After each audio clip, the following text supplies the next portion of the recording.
初中嗰陣時候，中文有試過，真係幾次都唔合格，真係或者係啱啱好合格咁樣，所以就實揀咗補習。當然就係揀 YY 啦。咁香港最大、最出名、最有權威噶嘛，係咪先？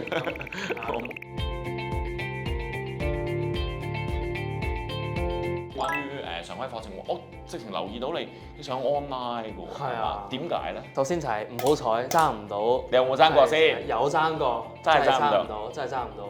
即係你有去到嘅，但係就真係啲人已經 full 咗啦，排隊好早啦。係啊，太搶手啦。不過即係上完 online 之後都發現其實 online 都幾好喎。即係當然你 online 你幾時上都得啦，好方便啦，回顧都 OK 嘅。係啊。係啦，咁一齊喺一個電腦嗰度熒幕播，你可以重播都得。因為 live 嗰陣你講完要 catch 唔到嘅話就唔得啊嘛。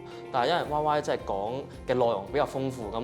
有時候係難少少，即係抄低晒，咁可以放慢佢啊，咁樣就會方便啲抄筆記啊，咁樣重溫咁樣就好翻少少咯，我覺得。咁你自己係咪一個專注嘅人咧？其實唔係太遲咯，我個人認為就。不過睇 online 嗰陣時，咁當然都嘗試去專心啦，咁一切筆記抄低晒啊，咁主要都係睇翻自己，即係當刻啫嘛。其實1個鐘坐低聽咗佢，咁其實中文係有啲提升，咁不妨就專注下呢1個鐘嘅時間，咁樣其實係會抵過即係你中間又噼里卡啦睇手機咁樣。幽默㗎，我覺得真係好多。真係冇逼佢㗎啦，冇逼佢㗎，呢個唔係真係幽默嘅，真係幽默嘅。我起碼會搞爛 get 咯，即係我覺得我自己都知道未必太好笑有時，但係我都好想你哋，因為我講嘢係好快好 firm，咁所以我想佢哋都係 into 嗰個節奏入邊咁樣。咁上堂都有好多即係圖片啊咁樣，即係即使係嗰啲技巧嗰啲嘅 slogan 嗰啲都係有即係有笑嘅，即係搞笑嘅一啲 backstory 咁樣。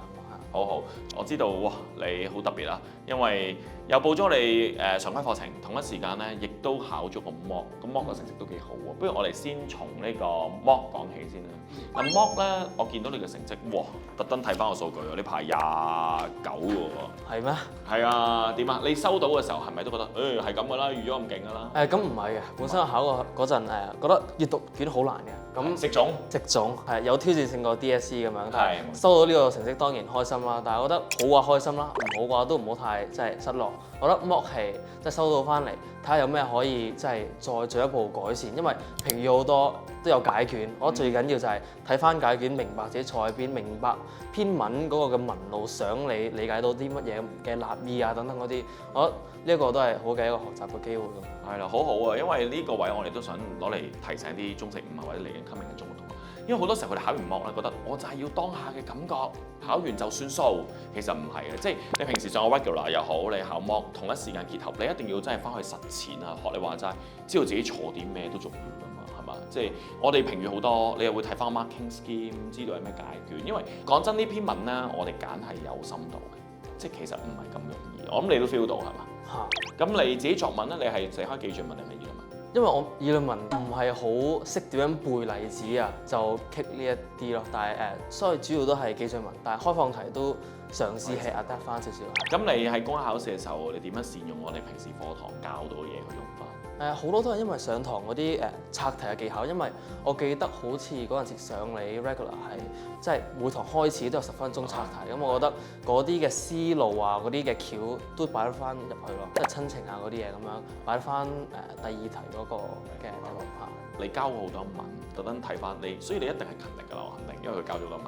但係你見我見你交文咧，有時3啊4啊，當然有去過5星啊嗰啲咁，但係中間都有起伏。其實好多人有個誤解就係狀元本身一定係中文好叻啦、好勁啦，又係唔係㗎咧？或者你中間有冇經歷過呢啲咁嘅低谷啊？其實當然有啦。其實我初中嗰陣時候中文有試過，即係幾次都唔合格，即係或者係啱啱好合格咁樣。所以我係去到中3即係暑假啦，咁就需要即係專注多少少，咁所以就實揀咗補習。咁當然就係揀 YY 啦。咁香港最大、最出名、最有權威㗎嘛，係咪先？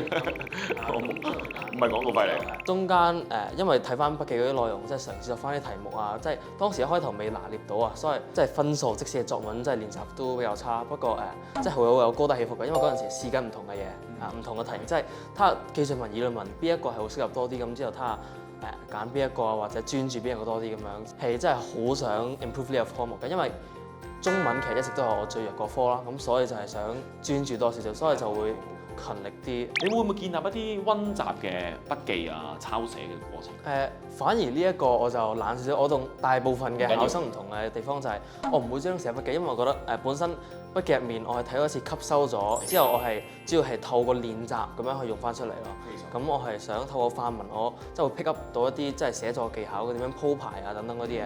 咁我自然就係會將範文入面揼翻自己即係嘅作文嘅練習嗰度，之後加翻，之後等評語之後再咁樣不斷重複咯，而唔係。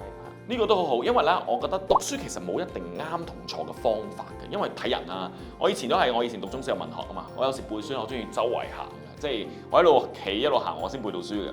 有啲人就一定要睇圖像先背到書，咁所以我覺得我成日叫學生，如果你記性冇咁好，你冇佢咁有天分啊，你咪寫嘢咯。即係點解我哋每日聽人講嘢聽好多次，但係你一定要將佢抄出嚟變成自己嘅 handle 你先會嗰樣嘢記憶好深刻嘅。咁好似佢咁，佢其實唔係完全 skip 啊，佢都係睇完之後掌握個 flow 係點樣啦 ，understanding 啦，了解咧，然後喺課堂聽完就係作文實踐翻，做翻啲卷啊，閱讀卷可能教啲框架啦、題型啦，即係教佢唔同嘅題型，呢種係咩題，呢種領悟感悟有啲唔同嘅題表格，佢又掌握咗，又去用翻出嚟。我覺得呢個都係重要。有時咧，我覺得我自己做到少少價值，就可能。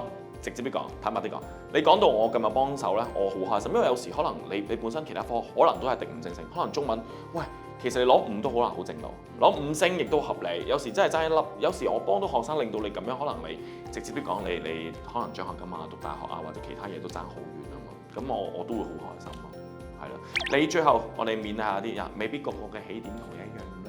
或者就算有起伏啦，都會面對啲低谷啦。有冇咩心態或者最後嘅説話同啲嚟緊考 DSE 嘅同學鼓勵下佢哋？即係嚟緊升中六嘅同學，都係嗰句，但係你努力之餘唔好俾得太大壓力自己咯。即係得閒都即係出去做下運動啊，即係同下啲 friend 咁樣去聚一聚，咁樣其實係會幫到你自己。咁即係你同啲 friend 傾下考試，其實都好過你齋自己一個讀書嘅。咁我覺得揾方法即係排解翻啲壓力啊。你有冇運動啊？有運動啊。你玩咩？跑步，因為你似有做 gym。唔好咁講，唔好咁講。即係有啦。唔係，只要跑步啦。咁其實我覺得。謙虛啊佢，因為頭先見佢一嚟到。哇！唔好咁講。做完嗰陣你用手寫啊嘛，所以就最好唔好手個傷，所以都唔敢打籃球嗰啲，所以跑步為主咁樣，齋用腳咁樣係咯。我覺得佢係一個佢係讀 Con U Medic 嘅，佢絕對係一個好醫生啦。咁先恭祝你有好嘅成績，咁希望喺將來可以幫到更加多師弟師妹，或者係將來更加多嘅病人啦。咁我覺得都好有意義嘅工作。恭喜你 ，Thank you，多謝，拜拜 ，Thank you。